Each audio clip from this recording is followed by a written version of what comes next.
Vamos lá, atenção, mais membros da imprensa falando do Partido Missão. Vamos lá. Pessoal, like na live, se inscreva no canal. Aqui no Gaúcho Atualidade são com Cremers. Cuidar da medicina é cuidar de você.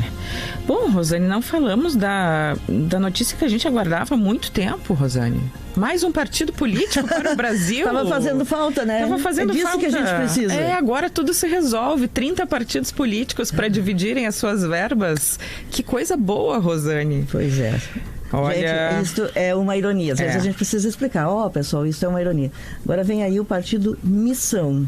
Qual é o partido Missão? É o partido do MBL. MBL é o Movimento Brasil Livre, aquele que em eleições passadas apoiou candidatos do Novo, apoiou candidatos do PSL, apoiou candidatos liberais. E eu não estou falando aqui do MBL em si, nem do espectro político deles. Eu estou falando de mais um partido, 30 partidos políticos. Não tem ideologia para tanto partido, né? Dava para enquadrar, dava para fazer um enxugamento.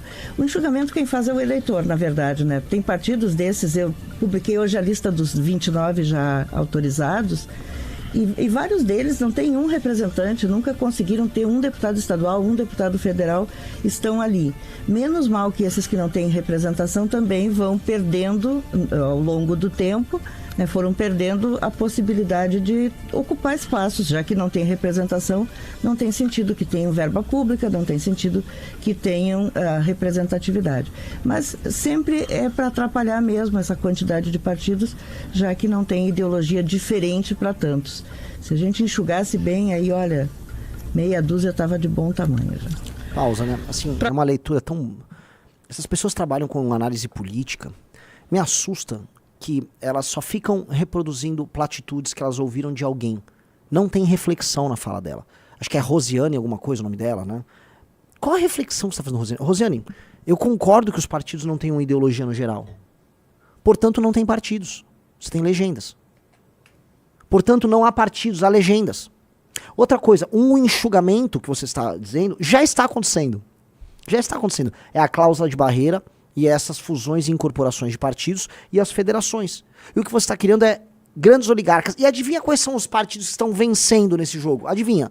Justamente aqueles que não têm visão de mundo e ideologia alguma. Vai acontecer de ter esses 6, 7. E esses 6, 7 serão republicanos, que não significa nada. O PT vai ficar em um partido de esquerda. O PL não significa nada. O PSD não significa nada. O PPUNI não significa nada. Portanto, veja, falta partido no Brasil porque as ideias políticas não estão sendo representadas, não tem causa. 2, tem muito cartório. E 3, o grande problema é a concentração de verbas nas mãos dos partidos.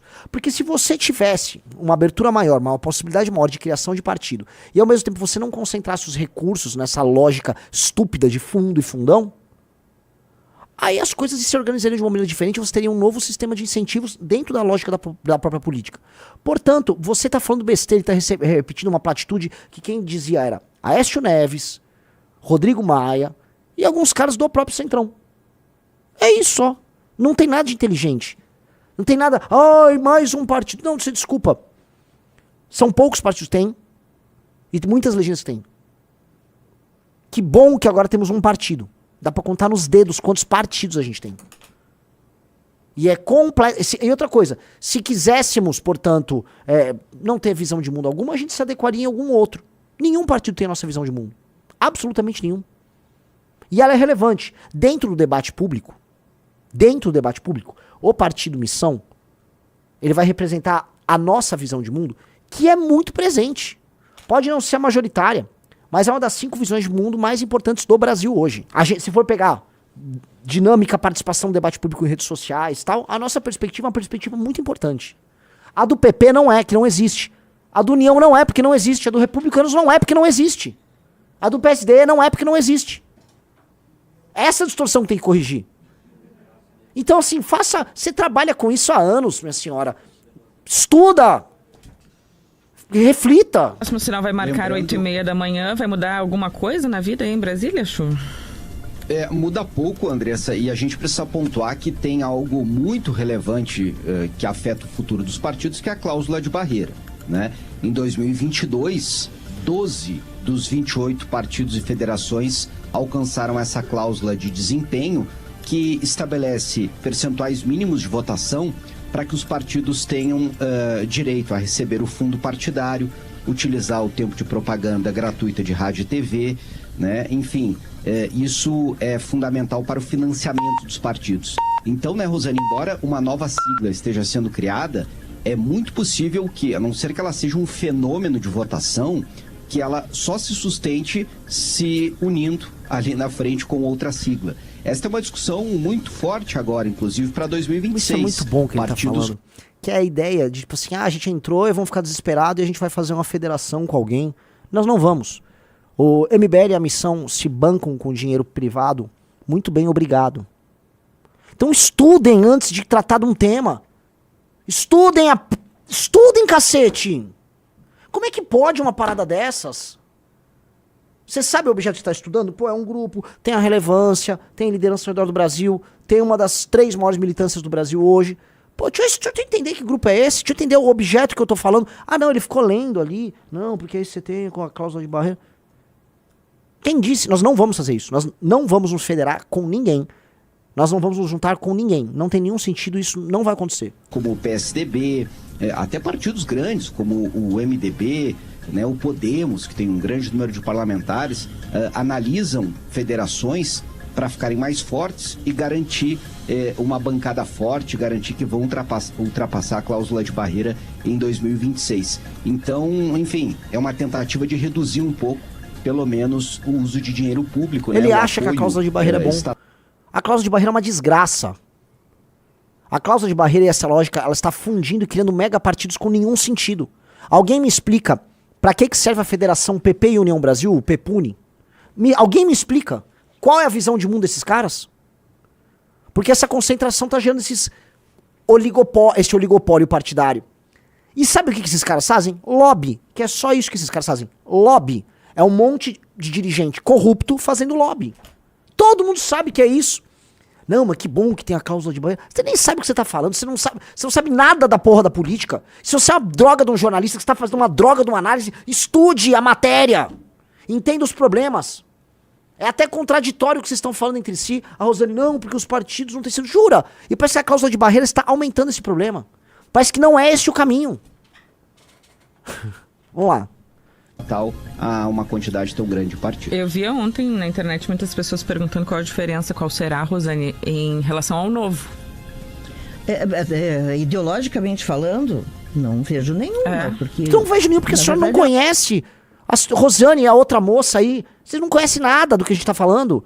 Vocês não conhecem o nosso programa, não tem nenhum interesse. Porque o lance assim, você quer falar do negócio? Tem um mínimo de interesse, tem um mínimo de curiosidade. Vocês, assim, pra não falar que vocês precisam assistir live, nada, vai nas outras matérias da imprensa. A Veja fez uma matéria. A Veja é contra a criação de partidos novos. A Veja fez uma matéria. Folha tem matérias. Tem matéria na Gazeta do Povo, tem matéria no Oeste. Tem matérias, é só pesquisar pra falar. Não vejo diferença com o Novo. Se desculpa... Primeiro, você devia entender assim, o MBL e o Novo tem uma diferença na ação política colossal. O Novo é bolsonarista, o MBL não. Ai, não, sei lá, os dois são liberais. Será? O Novo concordaria com a nossa política de guerra contra o crime organizado? Não concorda. O Novo concorda, por exemplo, com a política que a gente quer montar agora para desenvolver a região Nordeste, fazendo união entre agro, indústria, um papel do Estado, para a gente conseguir fazer, por exemplo, biocombustíveis no Nordeste? Eles já falaram disso? Nunca vi falar. O Novo vai falar, por exemplo, que determinados estados têm que virar territórios? Nunca vi falar. O Novo vai tratar do que a gente está começando a falar, tá? Sobre a questão da indústria do auxílio, a indústria que nós temos do auxílio no Brasil, e mudar essa lógica de recompensa. O Novo vai falar, por exemplo, da lei de responsabilidade gerencial que a gente criou e que a gente vai implementar? Nada. Não é igual o programa, não tem nada a ver o programa. Isso é só, assim, um tiquinho do que a gente vem tratando. Não é igual. Então por que você fala que é igual? Os nossos posicionamentos de debate público não são iguais. O nosso programa não é igual. E aí entra essa coisa que a imprensa tem, que é uma preguiça. Uma preguiça. Aí fala de um jeito meio blasé. Ai, é tudo igual. É igual nada. Não é igual. Você tá desinformada. A única diferença é que o MBL é mais agressivo que o Novo, né? Sim, o MBL tem outros meios, né? Muitas pessoas, mas muitos dos agressivos do MBL já foram para outros partidos. Muitos estão no PL. Naquela época em que a filosofia era de agressividade, lembra? Até que tinha... aquelas vídeos... Minha senhora, eu sou mais agressivo do que qualquer vagabundo que saiu do MBL e foi pro PL. Aí não tem o Klaus lá, foi pro PL, foi puxar saco dos caras do PL. O Klaus é um Zé Bunda. É um cara que veio pedir pra mãe dele negociar com a gente um salário a mais. Esse é o radical que foi. Os caras no PL são tudo fingindo. Nós somos radicais. Na acepção do termo, nós vamos na raiz do problema. Real. Não tem nada a ver. Os caras são fingidos de rede social. Que chegavam Aqueles surpreendendo vídeos, as pessoas. A perseguição às pessoas, a perseguição a candidatos, aquela coisa de chegar e meter uma câmera na cara do candidato, fazer uma pergunta Meio esdrúxula. justiceiro, assim, né? E para tentar fazer a pessoa se desestabilizar, assim, parecia que era para fazer Sim, a pessoa já fizemos muito perder disso. o equilíbrio e meter Finalmente um tapa veio com um bom ponto. Vamos lá. na câmera. Então, assim, eram pessoas... Havia pessoas naquela época muito mal educadas, grosseiras, pessoas que vieram de fora do Rio Grande do Sul para tumultuar a campanha. Ué, não pode? Ah, não pode? A gente não pode atuar nacionalmente. Entendi. Olha o bairrismo, né, gaúcho? E gaúchos podem se meter na política de outros lugares? O Brizola foi ser governador no Rio. Uma bosta de governador. Não pode? Alegre, a gente não esquece desse tipo de coisa. Mas vamos lá, deixa ver e o eleitor que faça a sua seleção natural. Nós voltamos em seguida para... Essa foi a análise deles, cara. Parabéns. Isso é o jornalismo profissional aí. Super bem pesquisado. É isso aí, a gente... É o novo, tá? E nós somos radicais. É isso. É bom que seja assim também, em certa medida. Justamente pra gente... assim, quanto menos o inimigo entender de você, melhor. Recentemente, um cara que tá no Novo, né, o Bernardo Santoro, fez um belíssimo artigo. Não sei se é no Substack, não sei onde tá. Acho que é no Substack dele. Ele fez um belíssimo artigo falando da missão. Porra, um cara que estudou, sabe? Um cara que foi atrás. Tem gente que estuda e vai atrás e que pesquisa. Tem gente que não, aí não tem jeito.